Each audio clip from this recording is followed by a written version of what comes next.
এটাই হলো ভালোবাসা।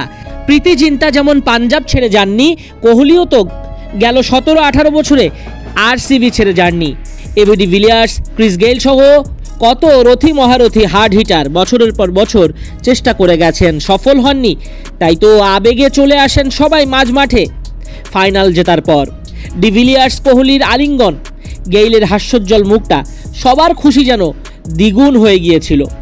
কোহলি ম্যাচ শেষের পর বলছিলেন তার প্রাইম টাইম, জীবন, যৌবন সব দিয়েছেন বেঙ্গালুরুর জন্য।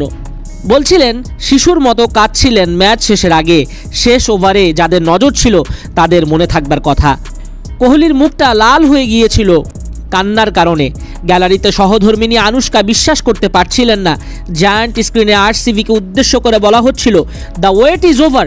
শ্রেয়াস আয়ার পারলেন না ট্রফি উপহার দিতে প্রীতিকে। কত কাছে কিন্তু কত দূরে। পাঞ্জাব কিংসের শশাঙ্ক অনেক চেষ্টা করেছিলেন। 30 বলে 61 রানে নট আউট শশাঙ্ক। পন্টিং, আয়ার এদিন নিষ্প্রভ। কারো মুখের দিকে যেন তাকানো যাচ্ছিল না।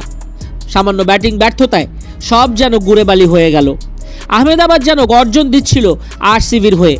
বেঙ্গালুরু যেন নিজেদের ঘরের মাঠে চ্যাম্পিয়ন হলো। কোহলির বন্দনায় চারিদিকে জোয়ার। ব্যাটিংয়ে আরসিবির হয়ে 35 বলে 43 রান করেছিলেন বিরাট কোহলি। স্লো খেলার কারণে পিন্ডি চটকাচ্ছিল অনেকে, তবে ভাগ্য এদিন কোহলিরই ছিল। বোলিংয়ে বেঙ্গালুরুর ক্রুনাল পান্ডিয়া মাত্র 17 রান খরচা করেন।